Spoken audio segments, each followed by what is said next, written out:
What's up, everybody? Happy Friday. Let me first start off by giving a shout out. Shout out to my dog, my childhood friend, DJ. Just had a long conversation with him. It's been a minute, a little bit too long. I'm a little nervous, man. He said he's going to tap into the live stream. It's so weird for me to always know that somebody that I know in real life is going to be watching my YouTube videos. I know it's a lot of them that do that already, but it's weird when they tell me ahead of time. It just make me a little on edge. That's all.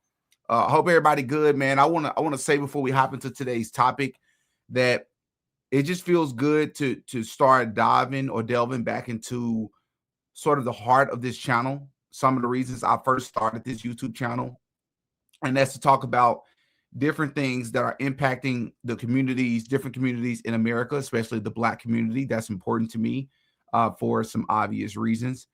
And today's conversation is going to be a really good one.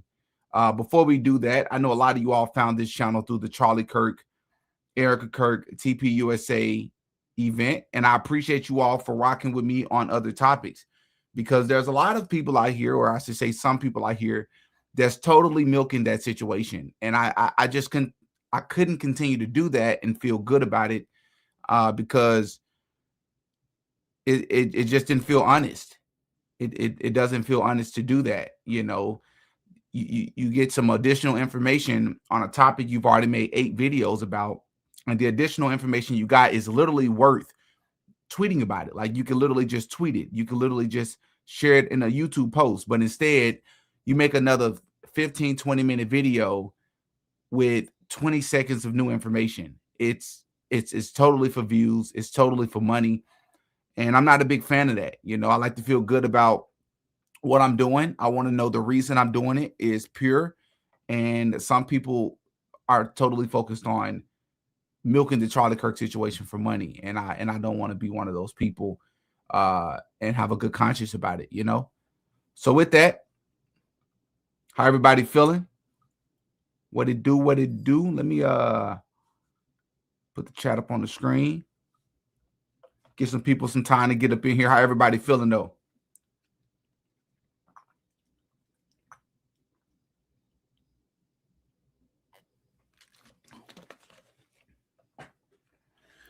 I made a video like 4 years ago on this channel called "Why I Stopped Following Black Culture," something to that effect. And of course, the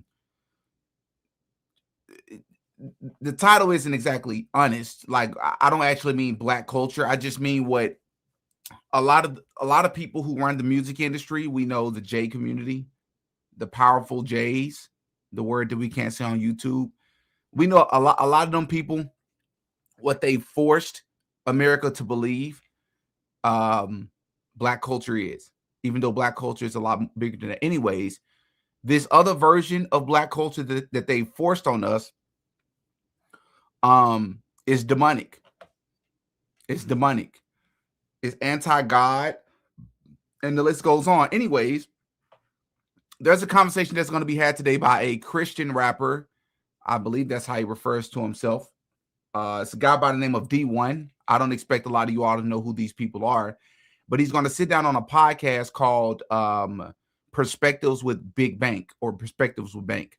Big Bank is a guy, street guy, or he used to be in the streets, from Atlanta, right? He's connected with a lot of the popular artists out there, from Young Thug, 21 Savage, Trouble, who passed away. He's connected to people like Drake, T.I., Gucci, or Gucci Mane, not Jay-Z, but Jeezy, and the list goes on. And this is a very interesting conversation because 100% hip-hop has played a role into the destruction of the black community, right?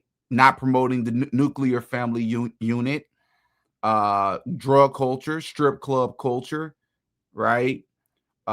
You know, sliding on the ops, carrying Dracos, popping pills, right? Those sort of deals that the young people 100% believes is the way to go.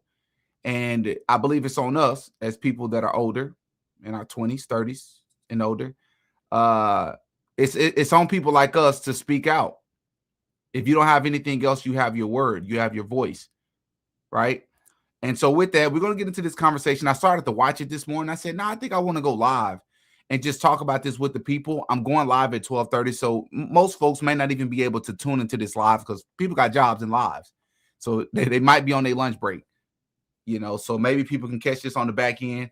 But I'm not going to make this intro too long, man. We're going to get into this conversation and we're going to discuss this together because, again, this is part of the issue. The fact that you can have older people agreeing with the message that D1 is pushing, which is truth, but also reluctant to fully co-sign it because of what I deem to be fear of rejection from the larger community, right? So with that, you can find this video on YouTube called Perspectives with Bank. Obviously, he misspelled it on purpose. It's spelled with a K instead of a C. Perspectives with Bank, D1. This dropped a couple of days ago, 88,000 views. And with that, man, let's get into it.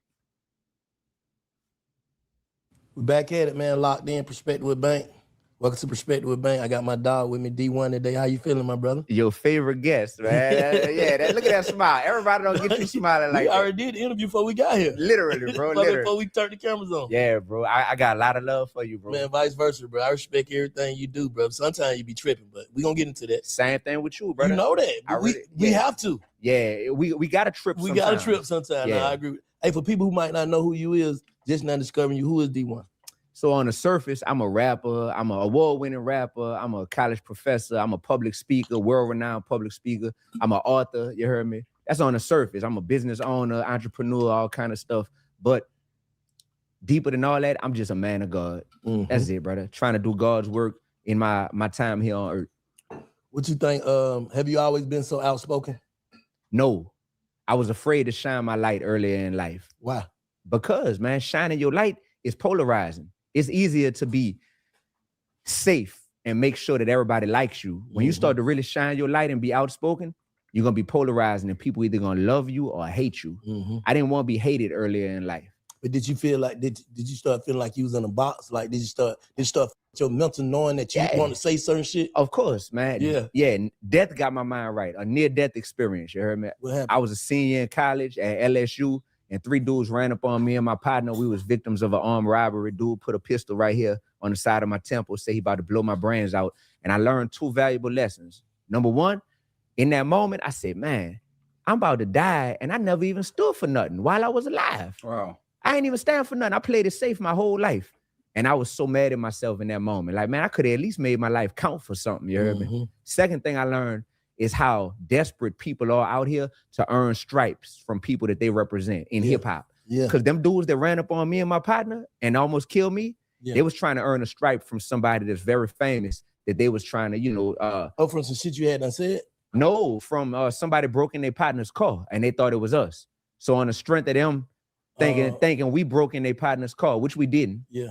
On the strength of that, and they want to earn a stripe with their partner. He's really famous. He's really well known. You heard me? Do you ever feel alone in the shit you do? Like, you feel alone sometimes, or do you see your tribe? No, man. I got God by my side, and I'm reminded of that every single day. I got an anointing on me, brother. Like, it produces a fearlessness. You heard me? So where I could walk through the valley of the shadow of death with a smile on my face. Yeah. Knowing like God by my side, so no man can harm me. This is the story of a one-man army. So you don't need no nigga? No, man. I don't need nobody, but I appreciate everybody. But do you recognize your tribe is what I'm saying? Like, absolutely. Do people like more people love me than hate me. More people support me than don't support me. It's just that I have a way that I'm able to irritate people's demons. My spirit irritates people's demons. And when their demons get irritated, they go to screaming, hollering, making diss tracks, threatening to kill me, all kind of stuff. You get off on that shit? Like, yeah, I got eating, man. So before he answers that question, I just want to share that I relate to this. First and foremost, I relate to this because some of you may know this, some of you may not. I actually almost died a few years back in a car accident, and I actually became a public speaker after the fact. But it was a little bit after that situation, before I became a public speaker, that it dawned on me that I had a gift that I wasn't really quite using. And even though as outspoken, as bold as I thought or portrayed myself to be, I realized if I left Earth that day, number one, I wasn't right with God. I still don't believe I'm as good as God with God today as I could be, not even near. But also, there was a lot more work that I could have been doing to try to change the circumstances around me. And part of me was afraid of doing so because of what people may think about me. Because in the Black community, a lot of folks in the Black community love it when you speak up, for sure. But then there's also a stigma, right? You think you're better than everybody else. And why you so judgmental, and let people live their life and let people do what they want to do. And people like to find flaws about you to try to expose about you because to make themselves feel better. All because you're trying to point out the evil, the bad, right? The things that are hurting the community, right? And that's part of what this YouTube channel was about. It went from me almost dying in a car accident to me becoming a motivational speaker to me getting into college. And then I started the podcast. All of it was like a domino effect. And that's essentially how I got this YouTube channel well before I got, 200,000 subscribers. It was when I had no subscribers that I was like, I want to have these conversations, and I want to have these conversations with the right people about what we're calling cool and what we're choosing to be acceptable in our community. All right. And so I totally relate to that 100%. No, I get off on knowing I'm making them grow. They might not realize that they're growing, but they're going to grow by the end of all this type of stuff. You oppose D1 not finna fight fire with fire. So you feel like you challenging hip hop to grow instead of changing. That's exactly what I'm doing, brother. Because hip hop is at war with its evil twin named hypocritical hop. Hold on. You say hip hop at war with who? Hypocritical hop. What's the difference? That's his evil twin. Hip hop is music that rhymes. They got a catchy beat underneath it. They got these catchy hooks. It's stuff that brings communities together. It's stuff that could change our lives for the better. Hypocritical hop feels like hip hop because it's the same beats, it's the same type of catchy lyrics, but it's glorifying murder and drug dealing and disrespecting women and strip club culture. And it's like, wait, this feel like hip hop, but it's so selfish and it's so led with greed and people just want to get to the bag, even if that means hurting our community. That ain't hip hop. That's hypocritical hop. Yeah. I mean, that's a fact. And you know what's so funny about that? That's actually a great note to transition into something that people typically point out about somebody like a D1 or like myself, which is, do you listen to the music? Do you listen to hip hop? Yeah, I listen to hip hop. I love hip hop. But I also recognize the destruction in our music. I always say, like, the talent is there. We recognize the talent. I love a hot beat just like everybody else. I love rapping, like the experience of being able to rap the lyrics alongside a rap song that you really like, a really hot record. I love doing that too. But I just wish that the lyrics were different, because grown folks can tell the difference between something that's real, something that's not, things you should and should not go out into the real world and do. But does a 12-year-old know the difference? People say, well, that falls upon parenting. Yeah, but sure. But my thing is, if you're going to talk about these things publicly in your music, and you're going to push destruction and evil through your music publicly, then I should be able to speak out against you publicly, right? We can take a lot of these same, hard beats, instrumentals, and we can rap something that's still catchy, and, you got the catchy hooks, but do something more neutral, bro. A dancing record. Why I got to be about destruction? And that's the song we playing the most on the radio. The song that's talking about Black genocide. On my Patreon and in my last video about Kanye West, we just talked about, it was on the Patreon extended version, but Kanye was talking about how he was forced to apologize for being quote unquote anti-Semitic. Cool. But he was never, nobody in the music industry is ever forced to apologize for platforming artists who promote Black genocide. Is killer N-word, shooter N-word, stabber N-word, slide on the N-word. It's only about so-called Black people. That's who they're talking about when they're talking about N-words. Black folks. That's Black genocide. They can talk about giving a girl a plan B and going to the abortion clinic. That's Black genocide. Abortion is the #1 cause of Black genocide in this country, and it's not even close. Planned Parenthood. That's glorified, though. But if you come out and you speak out about this, you're lame. You think you're better than everybody else. You're goofy. Nah, bro, I'm a truth teller. And I'm speaking to them demons in you, and you don't like it. With you when you're right. You love me, bro. You love me, bro. Yeah, trust me, I know. you're right. See, even that Bank is the guy with the green hat here. Bank is, even the way he agrees with them. I mean, I appreciate him agreeing with D1. D1 is only telling the truth, though. Like these aren't even controversial things. These are, obvious truths. But even the way that Bank agrees with him seems a bit almost like a backhanded compliment, almost. He's like, I mean, I'm with you when you're right. Why does it sound like there's a but to it? Why can't you just agree with them? Why can't you just be okay with truth? Well, we all know the answers to that. It's because he cool with not only a lot of the people that's in the music industry that literally fall into the category of the people D is complaining about, who are responsible for making this type of destructive music. Not only is Bank okay with the artist, but he okay with the music too. That's why he's sounding half-heartedly agreeing with D1. So you feel as if, though, if a mother get mad, feel like they want to hurt you or whatever, you want to hurt me for doing right, so I ain't really tripping. Yeah, because that's how you feel inside your heart. Yeah, because at the end of the day, bro, WWJD, you know what that stand for?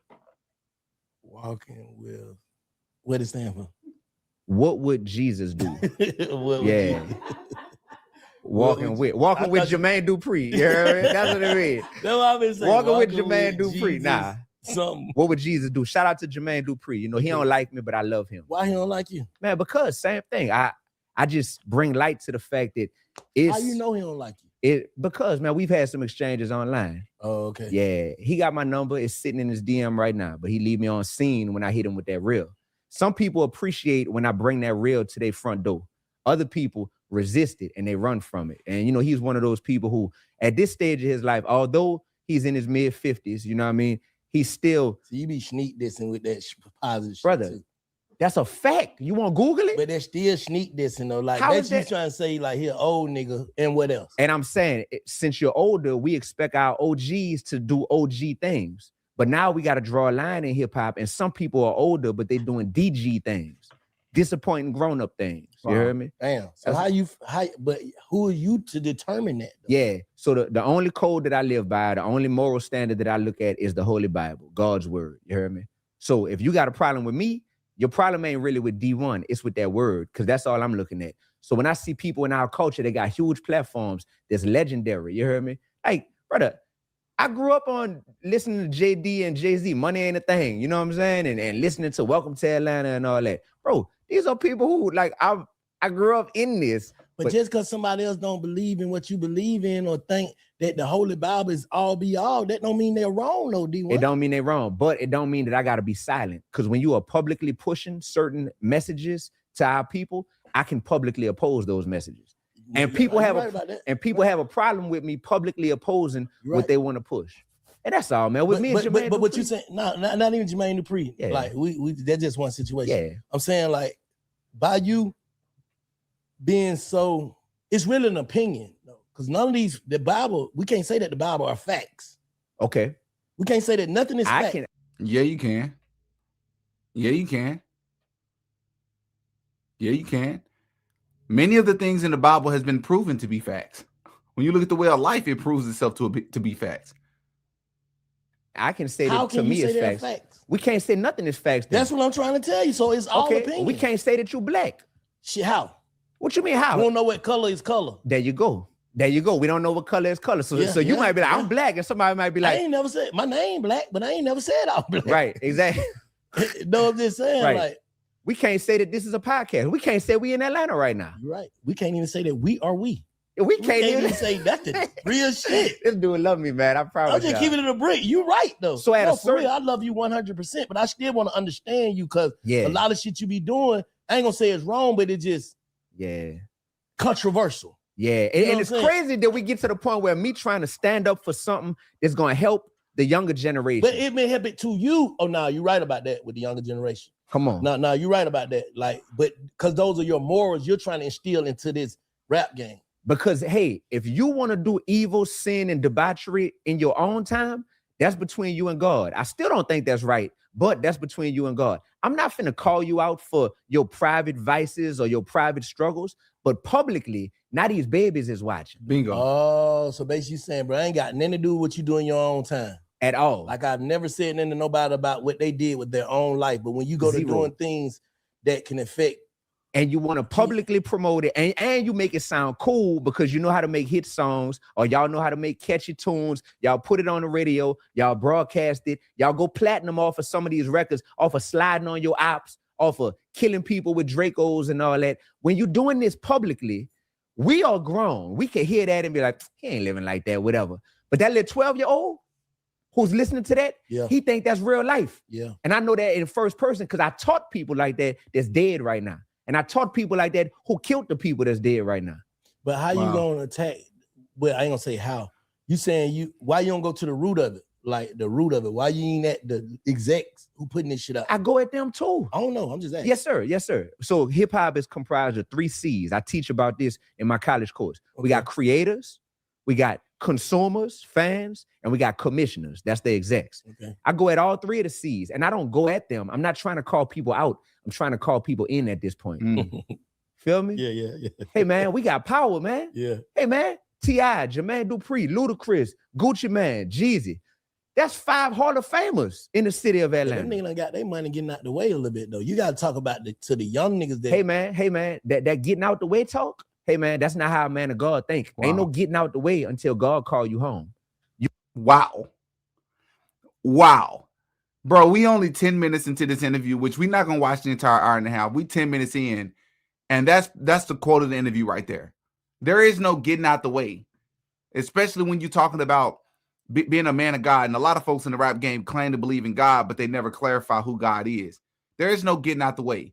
And what is it with this culture where you can come into the rap game, push nothing but destruction, make a lot of money from it, hurting your community the most, and then you're able to get rich and get out the way after you've gotten rich and fatten your pockets, took care of your family, nobody holds you accountable, and you get to just fade off into the sunset.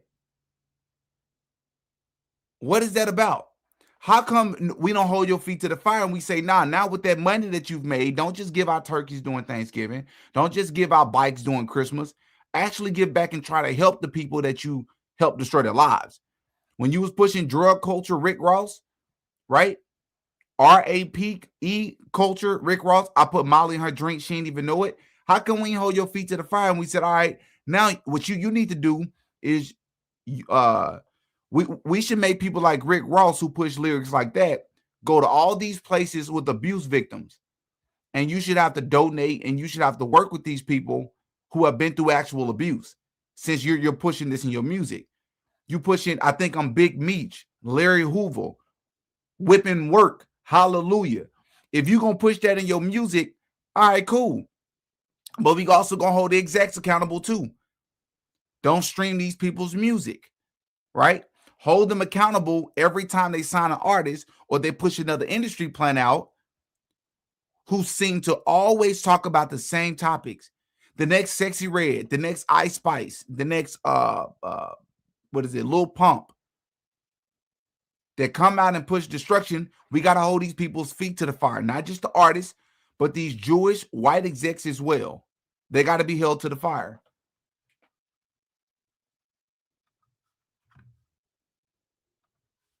You got your money. You feel like it's a mission that niggas owe the community. Because you got rich off of the community in your younger years. And what message were you putting out there in your younger years? But ain't they leading by example by showing, okay, no, I'm with my family now. And I salute the people that's leading by example, but not everybody is doing that. That's it. I salute the ones that's leading by example. I'm talking about even the ones that made money off the culture and rapped about it and led niggas the wrong way or whatever. So I feel but how they're living their life. Do they have to publicly speak that? I think so. I think you got to publicly denounce what you used to promote because that's more powerful than just I pushed poison for 20 years, and now I'm gonna just raise my kids and slide out the way. Yeah, all right. I agree with that. Yeah, brother. Thank you. I agree with that. Thank you for agreeing with that. I'm gonna take this and clip this part and put it online because it's all good. I agree with that. Atlanta need to hear you saying that you agree with that because everybody else act like, nah, we ain't gotta denounce what we used to promote. Man, so you get rich off of promoting poison, you get older, you slide out the back door and say, I'm just gonna raise my kids and do that, and then it's all good, but you never denounce that. I feel like you gotta just be all the way around with it. You gotta let niggas know, like, I understand it. I understand where your mind at, because I've been there. Because some niggas' mind have been there, but once they change, it's like, I sound like a hypocrite trying to say that ain't cool now. You get what I'm saying?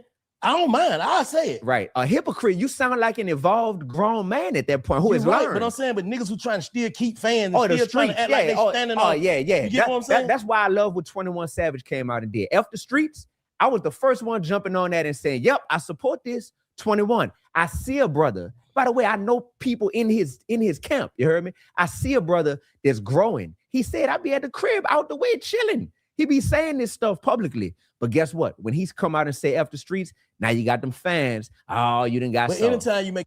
Well, hold on, that's also hypocritical though, because if you, I mean, yeah, you got people that do that, but 21 Savage didn't mean that. You said, well, it doesn't matter if he meant it or not. He pushed a good message out into the public atmosphere. That's what's most important.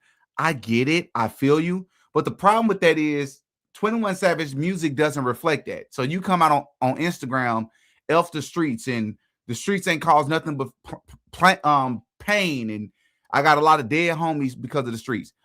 Well, 21 Savage is a hypocrite because the only reason he's saying that is because Young Thug, for those of you that don't know, Young Thug's a rapper from Atlanta. Young Thug got caught on voice recording. It got leaked that he was snitching on people after he pushed this image, right? This message about being a stand-up guy, about standing on morals, right? Being a boss. Don't work with no rats. People who snitch, people who choose to participate in crimes and then tell on their counterparts, just so he can go out and become a rat himself. 21 Savage is from Atlanta, just like Young Thug is. So when Young Thug got exposed, all of a sudden 21 Savage said, we don't care about the street codes anymore. F the streets. That's the only reason he said it. He didn't mean it, and we know he didn't mean it because, number one, his music. Listen to 21 Savage's music. It's still a lot of destruction. Nothing's changed. This man literally has a song talking about how many bodies his squad got. He literally said on a record, you got to get your bodies up to even try to join our crew. Dog, what?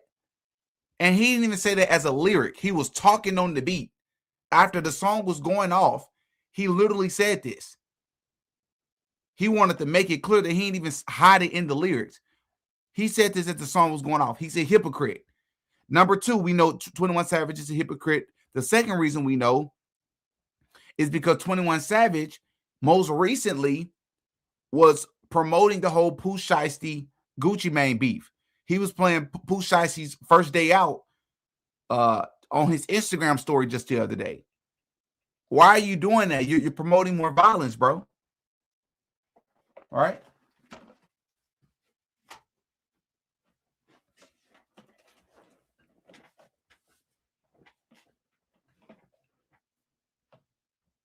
Silly people right here. You're right. Jesus is fake. Jesus wasn't white.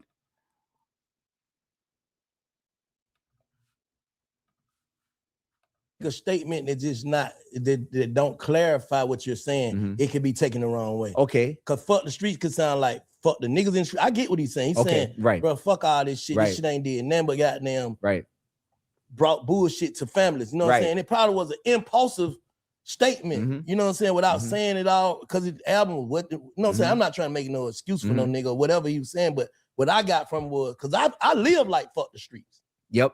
I play golf. I don't be in them. Yep. You get what I'm saying? I feel like that shit don't come with nothing but bullshit. Yep. 100%. Absolutely. But I want to state this for the record because I know for some people, a lot of people are not going to click on this video because it's not about Charlie. It's not about Erika Kirk and all of that. And that's totally understandable. You don't have any obligation to watch my videos.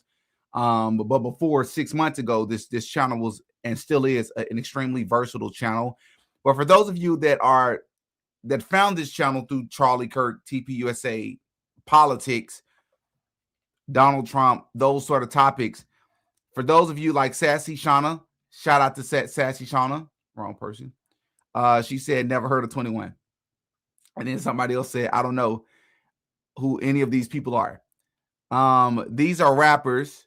The purpose of this video is because there is a lot of turmoil in the so-called Black community, and there's a lot of issues that we deal with. All of it is not necessarily Black people's fault, but the things that we can control are some of the things I'd like to focus on as well. And hip-hop music and the music that we push is one of those things. And so these two people right here are sort of having a back and forth about the role that hip-hop has played in the down spiral of the Black community, right? Of the so-called Black community. And so it's not even about knowing who these people are. To be honest with you, it's not even that important. I think the message is important. Hip-hop is demonic. Modern day hip-hop has become demonic. That's a fact. That doesn't mean every artist. It doesn't mean that every song. It doesn't mean that every album. But it means the overall general consensus of the music and the message that's pushed in hip-hop over the past 20 years has easily been destructive. And that's by design because of the execs. They're mostly signing artists that chooses to push the fast lifestyle. The fast lifestyle. And here we are as believers that we have to call this type of stuff out. Everybody got to learn. Yeah. I'm gonna show you by saying it on these podcasts, bringing niggas like D1 on here to say his shit, and I say my shit, and that's just what it is. But I ain't gonna convict nobody for where they at. Yeah. And that's what you be doing though. Yeah, bro. Look, you be convicting people for where they at though. You don't know what niggas mind at though. Say, man, just because something is Black owned, don't mean it ain't morally wrong. Huh? Just because something is Black owned, don't mean it ain't morally wrong. Yeah. Got him again. Yeah. So miss me, Atlanta. Miss me. He said he said this boy good. Just so people can understand why D1, this is D1 right here on the screen. Just so you can understand why D1 just told Banks, just because something is Black owned, don't mean it's not morally wrong. Is the same reason why I have a t-shirt somewhere in here that says, which by the way, if you want to shop the merch, link is in the description to the merch store. One of my shirts means just because you're Black doesn't mean you have to vote Democrat, right? And the reason he's saying that is because Banks just told him, yeah, man, but you be convicting people where they at. What he means is, other words, hey, I know these rappers are pushing destruction to the masses, especially the youth, who is their biggest audience, but you don't know where their minds are. So therefore, they should get a pass, man. You shouldn't be convicting them. You shouldn't be publicly speaking out about them, even though they're publicly sharing this destruction and this poison to our children. Understand them. Just understand that maybe they'll get better. Maybe they won't. But this is where they're at in life. And we just need you to understand that. That's essentially what he means here. Right? That's essentially what he means. And D1 is saying, nah, don't hit me with that identity politics BS. You're going to be held accountable. As grown men, if you're going to push this, as grown women, if you're going to push this publicly, I'm going to condemn you publicly and say, no, what you're doing and what you're saying is wrong. You're doing this simply to get a bag. You're simply doing this to make money, to come up in the ranks, to get famous. And I'm saying it's wrong. And the consequences of your actions is going to be a lot worse than you realize. Whatever other city talking about, this Black owned this, Black owned that. Man, forget your Black owned whatever if it's morally wrong, my brother. I love you, but I hate what that represents. And that's how I feel about strip club culture. But I come from an era where you don't goddamn get in a nigga business how he feed his family. Oh my God. Yeah, I don't come from that. No matter if it's wrong, right or wrong. This is how he feed his family. I'm just keeping it a brick. Yeah, that was wrong teaching. You were taught wrong. No, I just stay out niggas' business. Yeah. Because I don't know I don't know his feeling. He feel laying at night being a lazy ass nigga to his kids and their wife. I don't know that feeling. That should make a nigga jump off a bridge. It ain't their business no more when they go in public with it. And when they pushing stuff publicly. They pushing pee. They pushing poison. No, you're right. I ain't talking about just rap shit. I'm saying like period, like morally, like what you do, I understand what you do totally.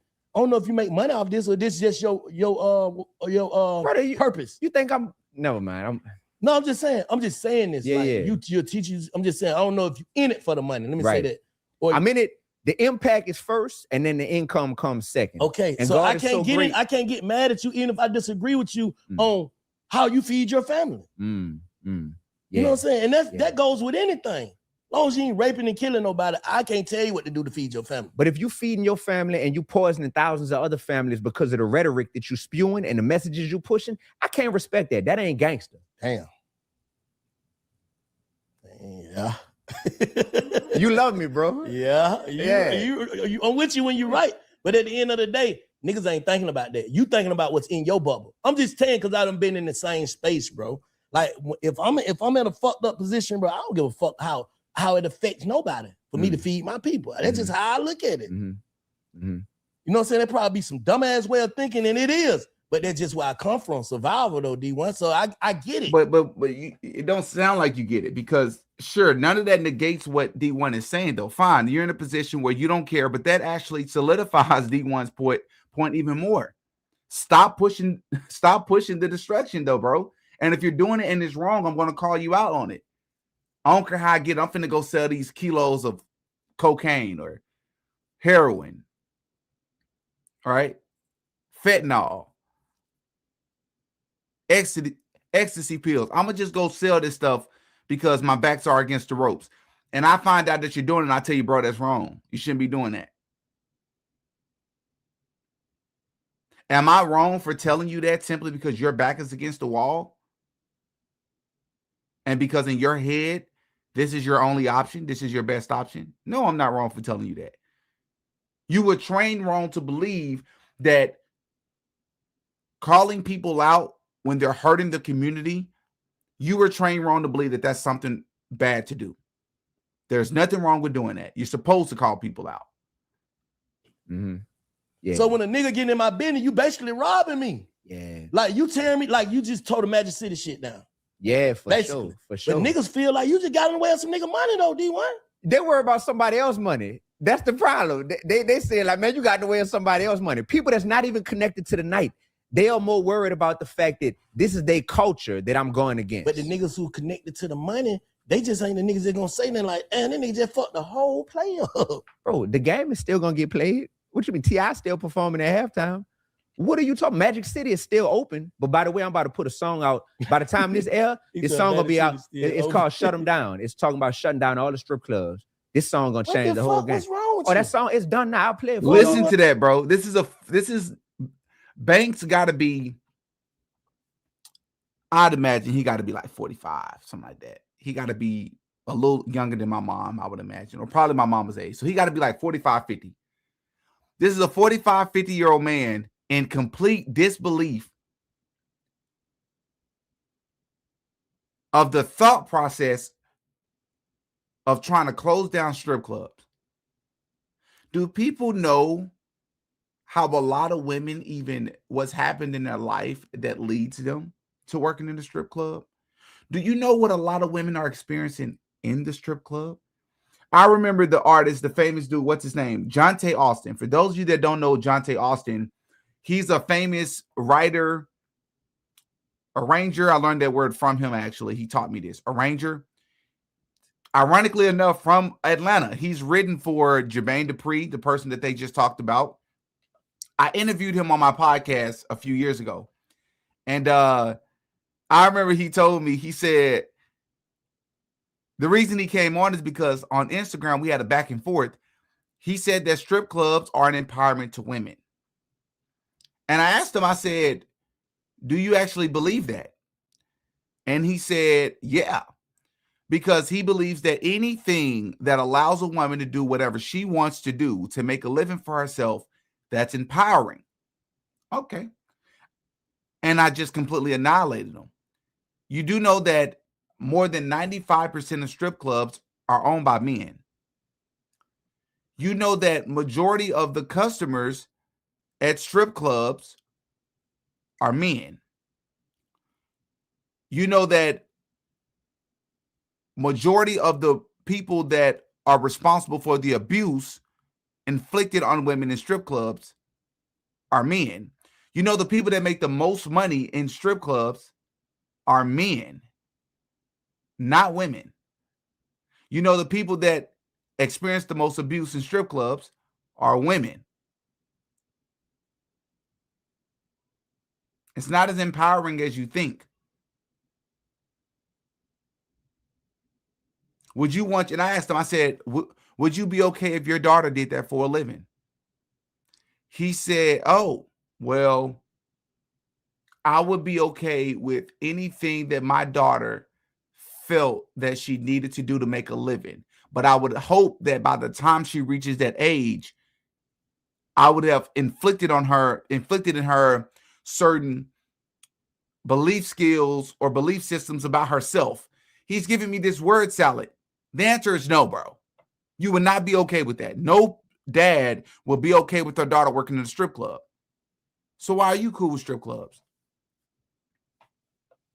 No. Why you want to shut down the strip club? Because, brother, strip clubs are not black excellence. Miss me with that foolishness. Thank you. Man, that shit fun, man. What are you talking about? Just because it's fun don't mean it ain't foolish. You heard me? Because it's fun don't mean it ain't foolish. You're right. Come on, man. What you said? You said I'm right? You're right. Just because it's fun don't mean it ain't foolish. Because I done had a lot of foolish fun. There you go. So have I. Bro. And we get to a point to where, bro, why is you up here in Atlanta getting in our business though, D? What? Brother, the earth is my turf. You heard me? Damn, you a New Orleans nigga, bro. The earth is my turf. God ain't limit my work to one area code. Oh, you can only do good in the 504. Other than that, you better keep your mouth shut. Man, God gave me this whole earth to roam. And I love Atlanta. Forever I love Atlanta. So what bothers you the most about but you got to think, bro, they have all type of shit going on, and they never heard you speak about the NBA. They be having all type of shit that they pushing on the youth too. Like different agendas and things of that nature. Sir. Why you ain't speak about that shit? That's a great question, brother. The reason the whataboutism. He hit him with a whataboutism. Get off of us. Let's talk about other people. Which, by the way, I would like to think the D1 has called out the NBA, but I just got finished calling out the NBA. The NBA pushes the LGBTQ trans agenda. The NBA and the NFL are as progressive as you can get. Why? Is because I don't have the bandwidth to keep up with everything that's going on in the world and to be like, so today I'm about to call this out. Today I'm about to speak up about this. Today I'm about to speak up about this. No, it's like you ain't watching for them but us though, D1. I got to keep it a break with you. You know what I'm saying? That's how I look now. That's how I look. Because if I was only checking for that, there's other stuff that Atlanta got going on every day. I ain't talking about Atlanta. I'm talking about the culture. Not just Atlanta. I'm saying like you speak because you ain't spanning that. If a nigga come wrong, you gonna get it everybody. Ain't got nothing to do with Atlanta. There's a lot that I don't call out, bro. There's a lot. And my goal is not to call out at this stage of life. My goal is to call people in and get people to understand. But what I realized in Atlanta, you got a lot of people that are unfortunately more loyal to their culture and their city than to their creator. Woo. Nah. Yes. Bro, come on. You got people willing to die behind strip club culture. Facts. Literally. Who? Yeah. Man, they should remain nameless. That shit count. Ain't nobody ready to die about that shit. Hey, man, I take words serious. It's life and death in the power of the tongue. Supposed to. So when somebody make a diss track and say that they gonna shoot me with their Draco and this, that, and the third and da-da-da. If a nigga saying that on a song, you think he gonna do that? No, but there's some crash outs who will hear that type of stuff and who will be like, oh, that's what we on? Is F this dude? Cool. Then when we see him, we ain't even got to know him, but it seemed like it's up. People try to make it like it's the city of Atlanta versus D1, and that's not the case. Anybody with common sense know better than that. Nah, you sitting with the governor right now, so you know it ain't that. That's a fact. That's a fact. That's big fact. For real. For real. So you say you feel like niggas are more loyal to their culture than to their creator, because we will make room for stuff that we know is sinful, wrong, foolish, and evil. But if it's part of what we consider our culture, then we'll come up with every excuse in the book to be like, hey, you can't talk about this. You can't, like Bank doing right now. And what's so crazy about this is that Bank is a great example. First and foremost, shout out to Bank, bro. He has improved quite a bit. To see his maturity and his growth over the past 5 to 10 years has been incredible to watch. Yeah, I've been watching his content that long. I remember seeing him in it's a Atlanta rapper called Trouble, who is now deceased. He's in a music video with Trouble, a song that Trouble has with Drake. And at the beginning of the music video, I've never heard a prayer like this in my life. To this day, I've never heard anybody pray like this before. It messed my head up. The prayer he gave was they were getting ready to go and rob somebody in this music video. So Dank said a prayer while dressed in the all black outfit that he was about to use to go and rob somebody. He said a prayer to God and asked God to help bring him and his homeboys back home alive. Because if God will allow them to rob this dude or to hit this lick, to come up off this person successfully and to survive it, then this will be the last time they'll ever do it if God will allow them to make it out alive. I've never heard a prayer like that in my life. Blew my mind. But it goes to show you people's minds are people just think different. A completely different perspective, bro. Perspectives with Dank. Attack this. We can't get rid of this. But D1, you don't be calling out the other shit though, bro. You don't be calling out the other shit that fuck up the culture too, though. You know what? All the people that's telling me what I need to be calling out, why are they not calling it out? Because they don't call out nothing. So I don't call out nothing. So right. Listen to yourself, bro. What does that tell you? What does that tell you about yourself, bro? That's not the proudest thing to admit, especially when so much is wrong with our community. If things were semi-okay or going pretty well and you didn't, I would understand. Bro, things are going horrible. And you sitting back saying nothing about it, doing nothing about it. If you got the ability to tell me. Listen, it's plenty content out there for a nigga like you that don't give a fuck about calling niggas out. It's a lot of more shit you supposed to be calling out. I'm gonna start sending it to you. Say something about this, nigga. That's what I'm saying, bro. I don't have that much bandwidth to call everything out that you want me to call out, hey, right? Bro, I'm gonna start sending the nigga shit. Right. Dog, you want to talk about this shit? Hey man, this is what I need everybody to do. This reminds me of the conversation I have with my barber. Shout out to my guy. I ain't gonna say his name here, but we had the same conversations. And in the conversation, I'm D1, literally, I'm DD.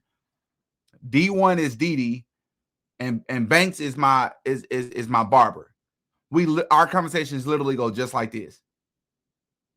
We cool, we got love for each other. It's always love, but we don't quite see it the same. We agree with each other simultaneously throughout the conversation.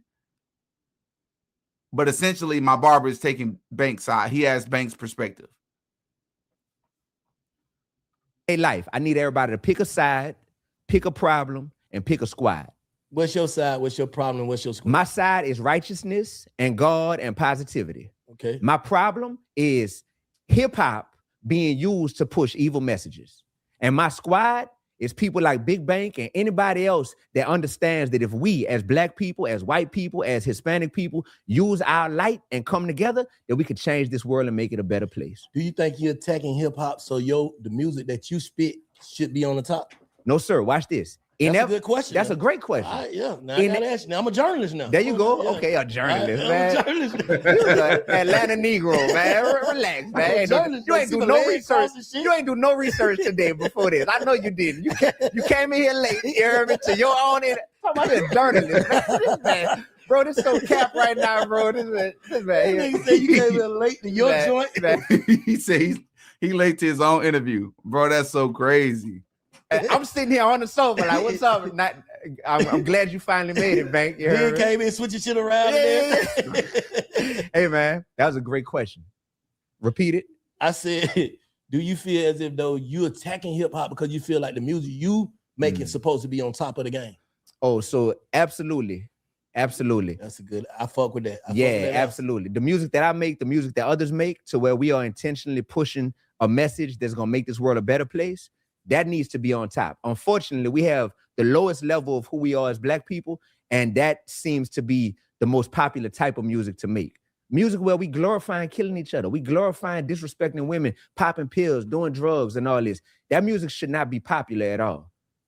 It shouldn't be. But it been popular though. It been popular. So it's been a problem for 40 years to be exact. Yeah. That's why I had to come along and redefine what it mean to be gangster. Because these Negroes had us out here since 1985 talking about being gangster, and being gangster meant killing your own community. Now being the destruction of us. Being gangster means growing and nurturing gifts, serving the Almighty. That's definitely been the destruction of us. You think that's what percentage of hip hop you think fucked up the black culture? Period. 90% of it. And you got the talented 10th, in the words of W.E.B. Du Bois. You got the talented 10th. You got the people that want to stand for something, that know that, hey, it ain't going to be the most popular. It ain't going to be the easiest route. But, man, I got a platform. I got to use that platform to make our community better. Mm-hmm. Shout out to that 10% that's been doing that. But 90%, it became a hustle. Dudes that don't even know how to rap, they was like, oh, they got bread to be made over there. That's a hustle. I'm just finna get in the music industry. But do you knock that? Do you knock that hustle? Yes. Yeah, I knocked that hustle. Absolutely. Why? How you gonna knock a nigga hustle though? Because that's a hater. I'm a hater. Damn. What you mean, brother? Can't get around you. I'm a hater, brother. Yeah. Why you a hater? What make you a hater, bro? I hate anything that the devil loves. Ooh. Yes, sir. Sign me up for that. That nigga, Bro, if this was a debate, Banks is getting cooked. Bro, he getting cooked. I mean, this isn't, if I'm Banks, bro, at this age, like, and I mean this respectfully, because I think he mean well. Otherwise, I don't think he would have had D1 on here. This is embarrassing. This is embarrassing, man, to be defending this stuff. How are we supposed to move forward as a people, as a culture? I like what somebody just said here. That's a bar. Somebody said that's not popular, it's engineering. That's a fact. That's a fact. They make us think that it's popular. It's not.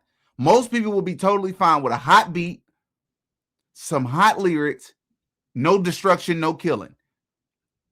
Most of us will be perfectly fine with that. W.E. Du Bois was a Freemason. He absolutely, he was Boule, for sure. For sure. I'm glad y'all tapped in. He absolutely was. And I'm gonna be honest with you, I wonder if Banks is a Freemason. I've already done my research on him before, well before today. Just curious about that because he tapped in with too many of these folks. I would not be shocked at all if he's a Freemason. If this was a debate, Banks getting cooked. Cooking. Come on, man. How the hell I get out of this, bro? I'm trying to get out of this shit. Man, just join me, bro. Don't run. Because niggas look at me in a different light. They look at you in a light where you pushing, you know what I'm saying, how you feel. Nigga like me feel like I'm in a nigga business. They gonna want to do something to me or want me to do something to them. If that makes sense what I'm saying. Because they gonna take it like, man, you from this shit. How the hell you finna? Brother. Not saying I give a fuck, but I don't even want the conflict. My life is good right now. At what point in selfish? Totally selfish. I don't care about the world going to hell in a handbasket. I don't care about the destruction. Because people know my past and they know where the dead bodies can be found, so to speak. They know about the skeletons in my closet. So because of that, I'm a bit ashamed because I can't talk because I did it too. I can't show my growth and my maturity. I don't care if that even comes at the cost of helping our black community and our black brothers and sisters in the youth. I don't care about that. I care about what other people are going to say about me, what they're going to think about me, because they hold me to a different standard. That's what's most important to me. The standard that they hold me to, not the standard God holds us to, but the standard that other human beings hold me to. Other low-level frequency human beings. life is our starting point, supposed to be our final destination? Huh? At what point in life did we confuse ourselves in the black community to think that our starting point, whatever neighborhood we grew up in, whatever mindset we had early in life, that's supposed to be our final destination? We're supposed to grow. Wow. Evolution is gangster. Yeah. Getting better, you heard me? All that stuff, that is part of the journey of life. Only in our community would it be like, man, he changing, man. See that? He thinking he a goody now. Nah, get what? I ain't tripping though, because I get gratification from the people that's actually watching me do it in real time without even explaining what I'm doing. Yep. They like, it's niggas from all over the world, not just in Atlanta. They be like, bro, I watched your journey, you know what I'm saying? Around, but yep. One thing about it, I ain't finna jump out here like I'm one of these niggas on the wall, Martin Luther King or some shit, and I know I'll fuck around and do some bullshit tomorrow. Yeah. I ain't on no straight and narrow, but I want to be. Yes, sir. And that is applaudable. The fact that you want to be and the fact that you're taking the first steps to do it, that's the type of people that's my best friends. Yeah. We all walking around like, hey, bro, I know I ain't perfect. You perfect? No, I ain't perfect either. Hey, but we trying to be better every day. That's the people I love the most in life. The people that I struggle with and that I try to reach, and I try to reach them with love, you heard me, is the ones that are content being ignorant. Another thing you said one time, you said you feel like most of these rappers going to hell, done went to hell, they Yes, died. sir. Yes, sir. How you gonna say that? According to the word of God that I follow and adhere to, right? It says those are not facts. Brother, they are facts. To you. Brother, according to your argument, nothing in life is so right. But this is, again, I would not be shocked at all if Banks is a Freemason. Ask this man, D1, this is the perfect time to ask him, what does he believe in? This is the perfect time to ask him, well, what do you believe in? Do you believe in God, Banks? Do you believe that the Holy Bible was inspired by God's words, or no? Are you Muslim? Are you a Buddhist? Are you atheist? Are you agnostic? How do you identify? Because clarifying that will provide some clarity here. Facts, because everything could be debated. I'm just saying, let's break this down though. Okay. All real shit aside. If God made us, right? And he know us, he know our heart and everything, right? What if you just, God know you just one of them niggas that was misunderstood, but your heart was pure? Could you get in heaven with a pure heart? Could you get in heaven with a pure heart? Did you repent for your sins? I don't believe in that. You don't believe that you gotta say you sorry and repent for your sins? Man, nigga know he's sorry before he did it. So what I gotta say? No, half the time cats ain't sorry, and that's why they do it. They do it with a good heart. I know killers who done slept good at night right after they murked something, and they went to a second line the next day in New Orleans. Oh, you saying if you're a demon, you on demon time? There you go. You going to hell. Some niggas don't be on demon time. What about the rappers who in their lyrics say that they want to go to hell? Where you think they at? I don't believe it's heaven or hell. I think it's just when you die and go in the afterlife, you live how you live in heaven. You just said you don't believe it's a heaven or hell. You live in a better place. I don't think you go to a bad place or a good place. I think you just go to a better place. Yeah, so you dodging accountability, my brother. How? You think that you talking about some shit in a book? You think that we can live any type of way down here and we all get rewarded? That's crazy. If you want to hide something from a black person, put it in a book. Isn't that the popular phrase?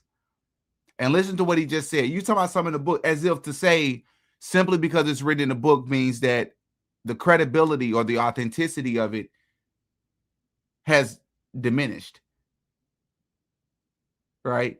So if I was to say Banks is wearing a light green shirt with a dark green hat, blue jean pants, and some Nike shoes, if I was to write that down in a book and give it to you, are the things that I've just written in that book still true, or are they no longer true because they're in a book? So don't demolish or diminish the probability that something could be true simply because it's in a book.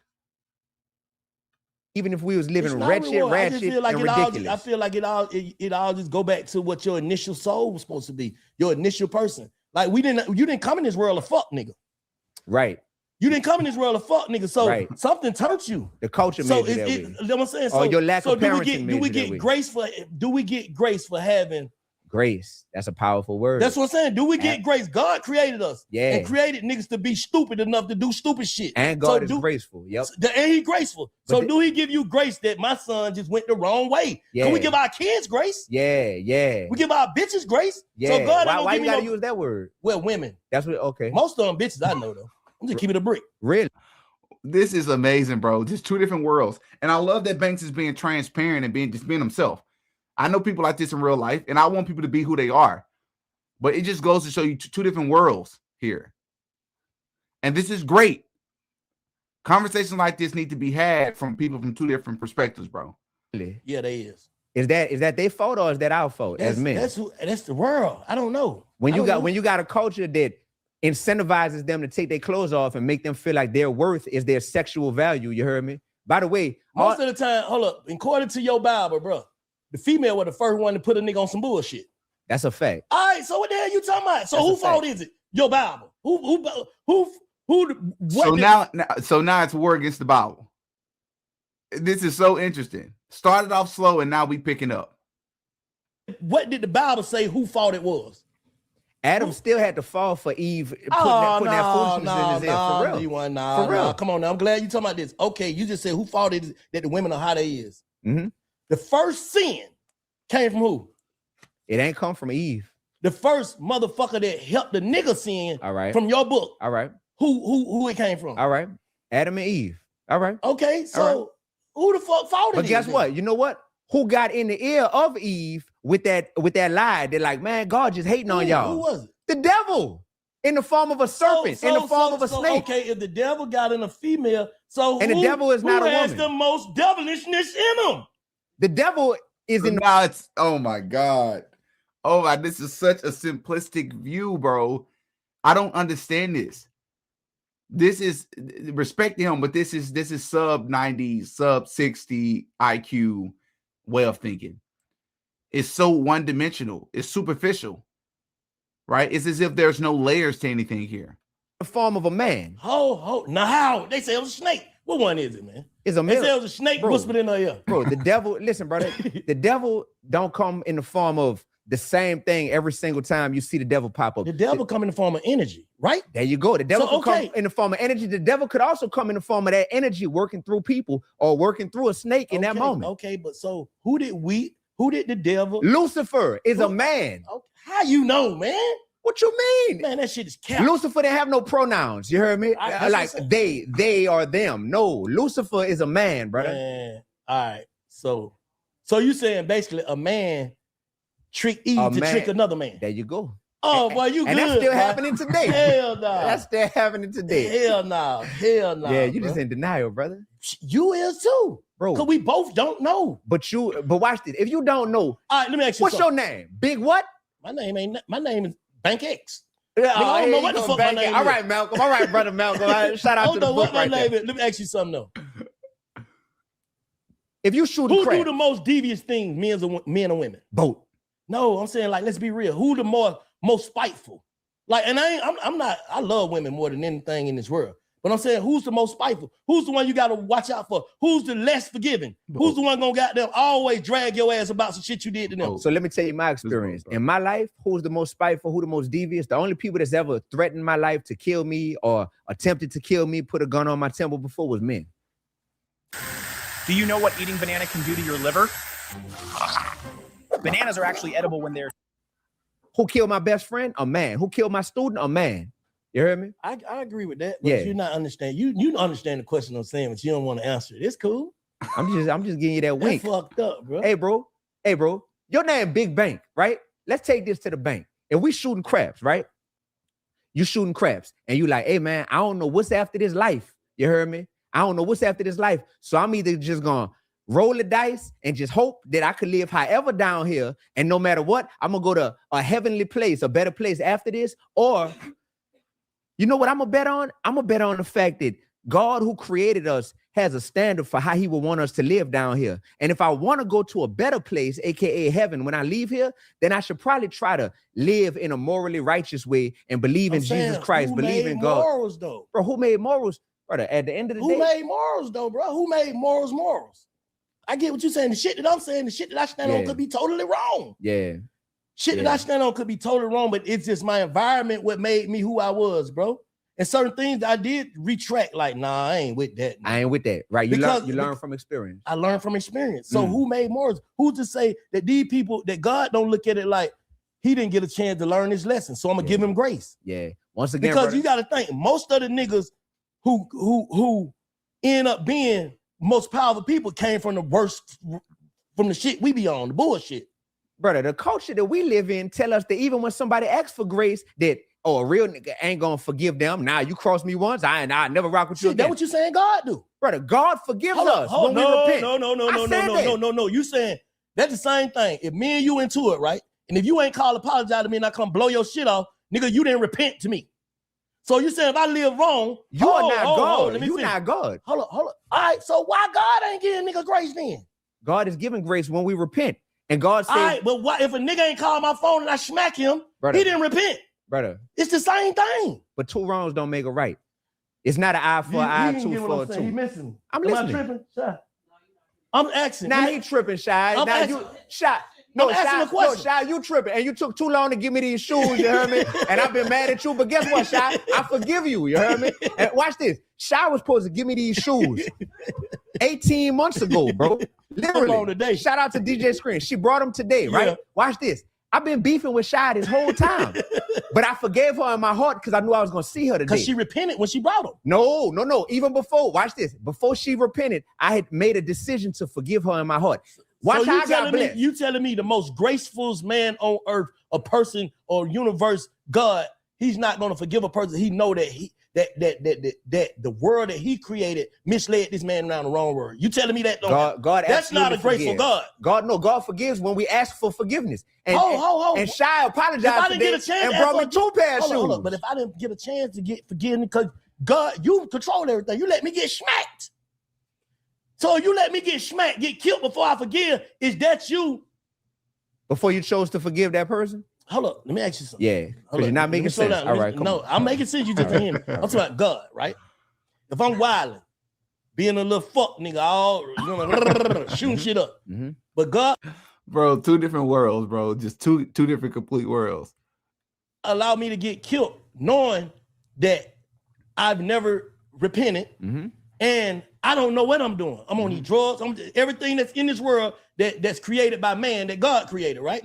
The temptation of the world. Mm-hmm. I fell victim to temptation, but I get killed.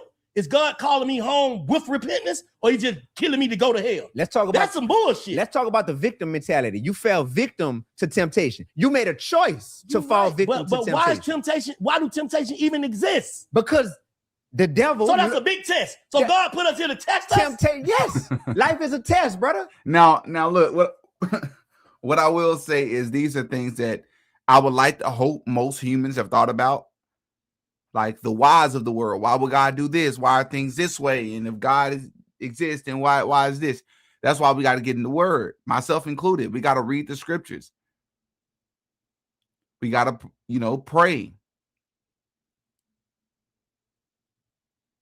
All right. I don't think there's anything wrong with Banks having these questions at all. You're supposed to have the questions. But it seems to me that he not only has the questions, but it's almost funny. He's not only has the questions, but he's come up with his own answers, and he's solidified in his answers, which is what it sounded to me like there is no God, or at least there is no God of the Bible. And you better pass that thing, because I want you to be in heaven with me. I understand that. So if you test your son to see, I go to work, I'm gonna see. I know this nigga freaky. He like his little girlfriend over. His girlfriend come. Is you gonna lash? You gonna whip his ass, or you gonna kill him?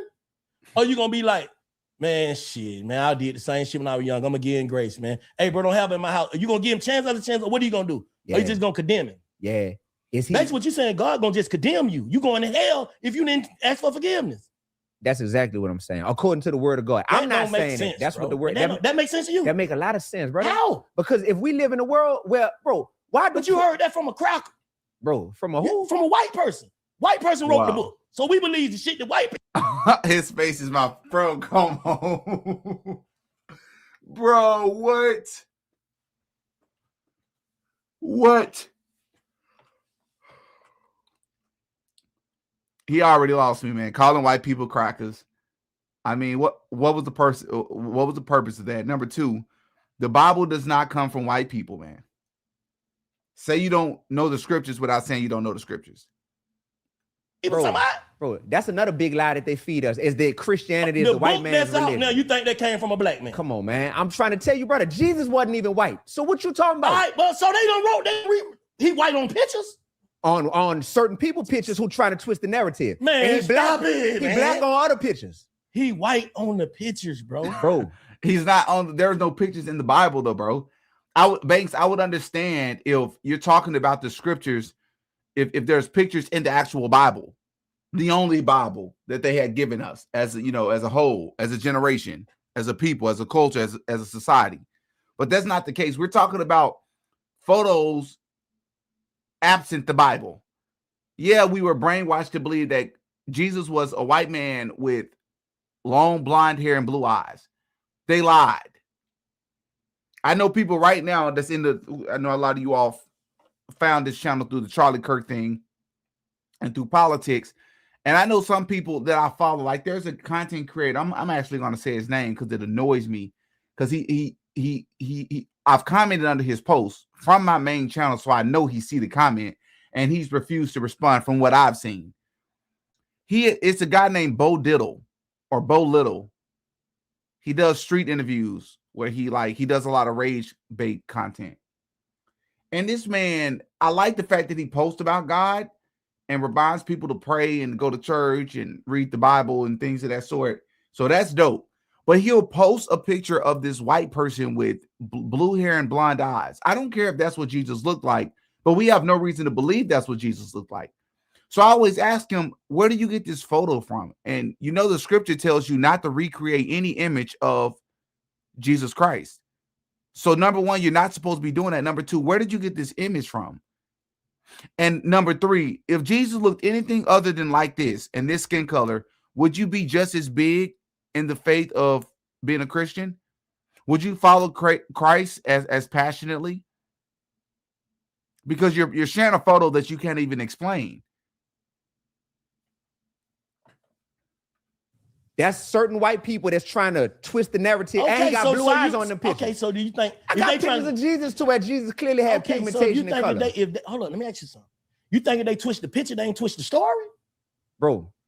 Yes, in certain ways, people have. So do we believe? But what they didn't twist is the reality that they didn't twist faith. Your faith should never get shaken, or your spirituality should never be shaken. I feel like God is already within you, like that book that my boy just dropped. Shouts out to the saying, God is a voice in your head. You know right from wrong because it comes in your mind. That book shit.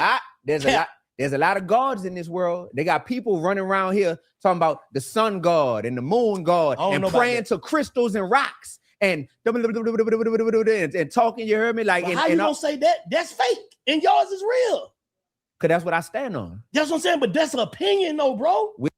Okay, so that's getting into some other stuff. It's getting away from the hip hop question, the hip hop conversation, which is essentially the main focus of this video.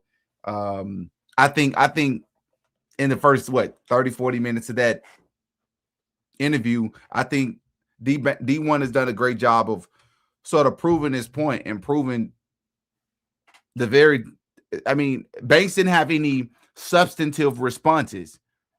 Hip hop is destructive. We all know it's destructive. And his best rebuttal is, man, so what, bro? This is what people do to feed their families.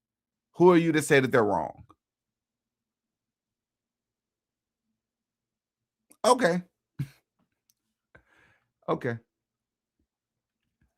Gina, thank you for the $50 super chat. Shout out to Gina. Gina shows me a lot of love. It's about 5-6 of y'all that show me love no matter what, man. I always appreciate it big time. Hi, Didi. So happy you're back to your previous content.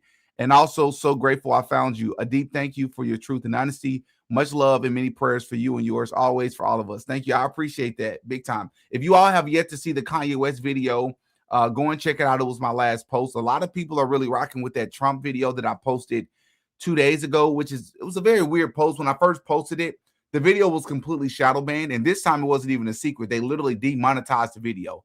Don't know why they demonetized it. I didn't talk about anything inappropriate in the video. I edited the video to make sure that nothing inappropriately was actually said. The uncut version or the extended version is on Patreon. So I typically know how to navigate and, go around the loopholes on, or go through or find the loopholes on YouTube. And it wasn't until like a lot of my other videos, the video was posted almost 24 hours. Then I get an email from YouTube telling me that the video could finally be monetized. So I'm like, so y'all impacting my income, preventing me from making money, which is how I pay my bills and make a living for myself. And you just get to decide, and they don't even give you reasons. People like Gina, man, I appreciate you big time, for real. Miss Jilly, she's another one. Thank you for the $10 super chat. I was a substitute teacher once, had a free period with second graders. They asked me to play a rap song clean version on YouTube. In seconds, they were fighting.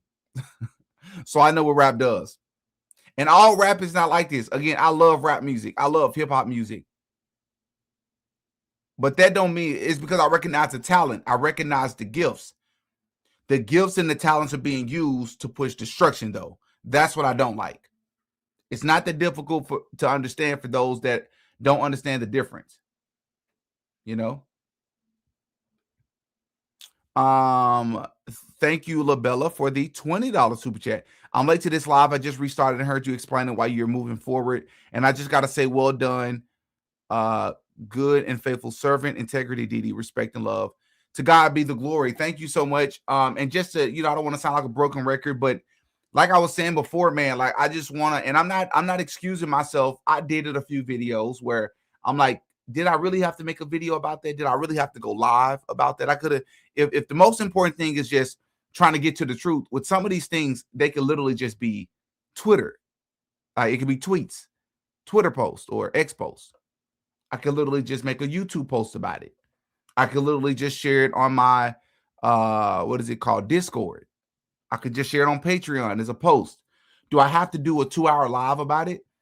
No, because the truth is, if I'm being honest with myself, I'm doing that because I know it's a lot of people that are hanging on to our every word. They're looking for any type of breaking news, any type of, groundbreaking discovery, additional evidence. And they're playing on people's heartstrings, and they're doing 2-3 hour lives every single day. When I'm like, Didi, you don't have to do that. You do your content to really spread the truth and try to help people. And then you happen to make money from it. But you don't do it with money being the number one thing on your mind. Masquerading or pretending that you're really just trying to get to the truth when everything don't have to be a video. Shout out to those of you out there that also tweet updates and things of that sort. And that's not even a shot necessarily at anybody in particular. I'm just saying, like, with myself and my own conscience, I just couldn't continue doing that. As always, shout out to Miss Elaine. There's only one way for you to go now, and that's up. May God keep blessing you and your fiance. Thank you so much. We actually just sent out some save the dates today for the first time. I'm excited, or yesterday and today. Heck yeah. Maybe one day I'll post the pictures for y'all to see, maybe on Patreon or something.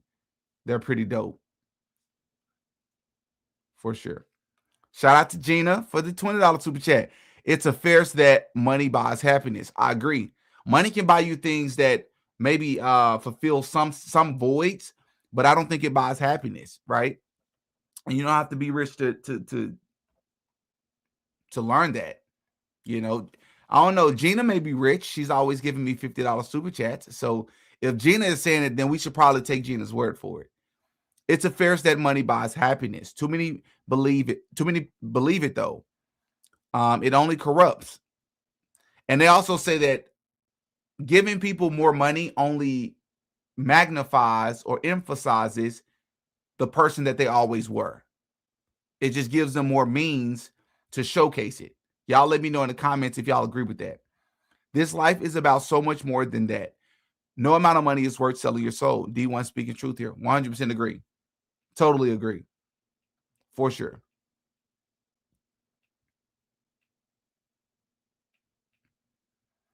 Yeah, I ain't gonna be saying nobody's name in particular, man. Like, I'm just saying, because I ain't beefing with nobody. I ain't got no issues with nobody. I don't know anybody personally. Again, I'm just going to speak for Demetrius. If people are doing lives and videos about this stuff, and there's really more information to share on that trial, on that case, then cool. But for me, it got to be major news, and I'll cover it. I'm not saying I'm done. Of course, I never said I was totally done, but no, I don't care if my channel takes a hit. I'm going to work my way out of the abyss and build my channel back up if I have to, and find that audience that want to hear about more things other than just Charlie Kirk. I have no problem with the audience that only wants to hear about that. You have every right to only want to hear about that, because you are dedicated to finding out the truth. No issues for me.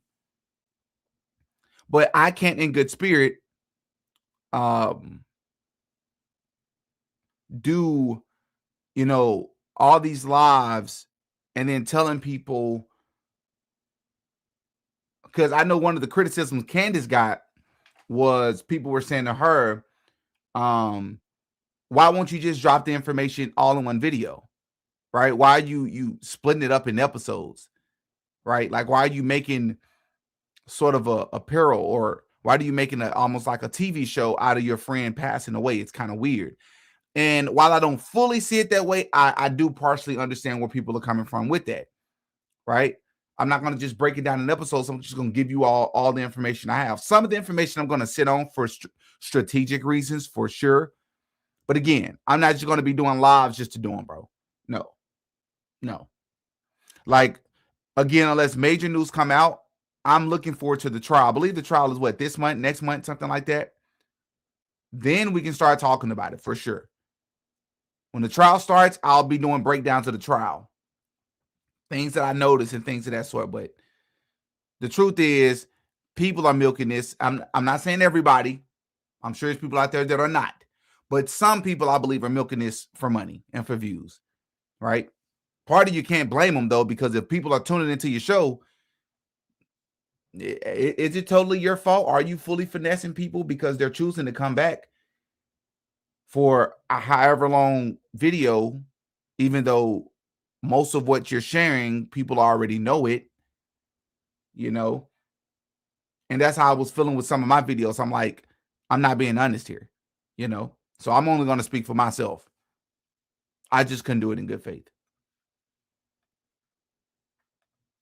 Shout out to whose card is this for the $6 super chat. If it weren't for the decades-long psyop in the music industry, this debate wouldn't be happening now. I remember when hip-hop was a net positive. Exactly.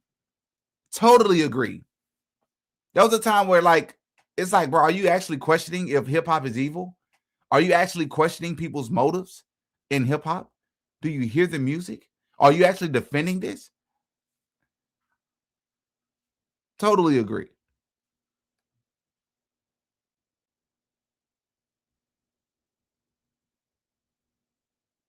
Yeah, for sure. All right, y'all. Appreciate you all for tuning in. For those of you that were able to, I'm going to get back. Oh, yeah, with that, I'm still working on the really big Charlie Kirk video. I still have a really big Charlie Kirk video that I'm working on. So stay tuned for that. Yeah, I hear you, DD. I have TPUSA and Charlie fatigue for sure. I did as well. I don't have fatigue from wanting to get to the truth.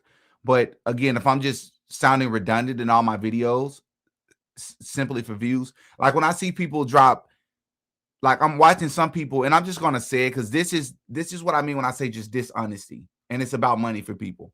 When you're dropping 7-8 minute videos and you're milking your way through the video just so the video can be long enough to make money from it, but the new information you're sharing, of the 7 minutes, you talk for like 4 or 5 minutes, or you talk for like 2 or 3 minutes, not sharing any new information. Then you share a clip that's like 2 or 3 minutes long.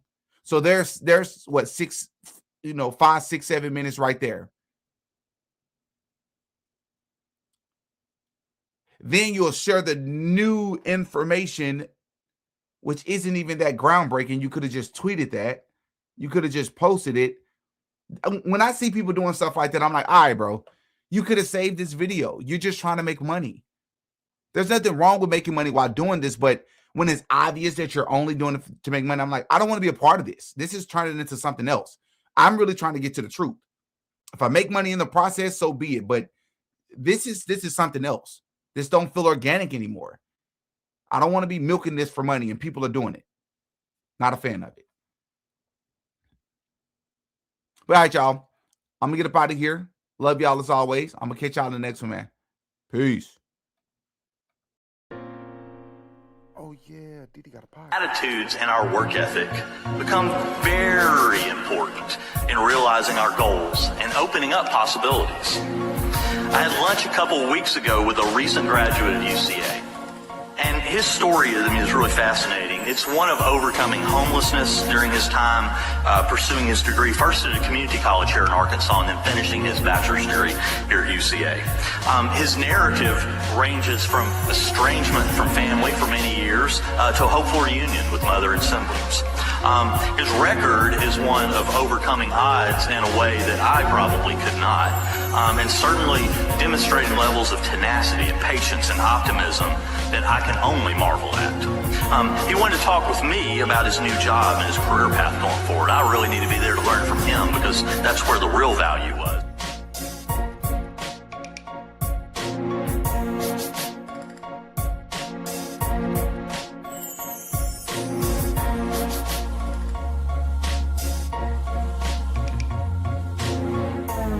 Everything I say in this video is alleged. Allegedly. No such thing as a life that's better than yours. Y'all can just repeat after me. I really appreciate it. Alright? No such thing. Come on, you can do better than that. Talk to me. Talk to me.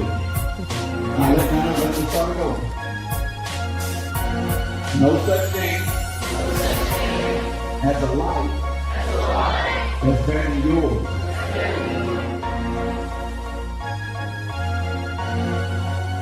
You're worse than the rich white people who are, or the rich white Jews that own these record labels, because they don't even understand these populations. You have a lot closer relationship to these people, and you're leading them to hellfire.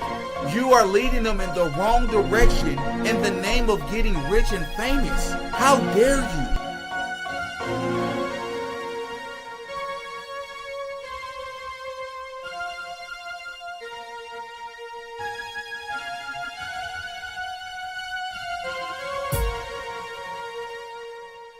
Oh yeah, Diddy got a podcast.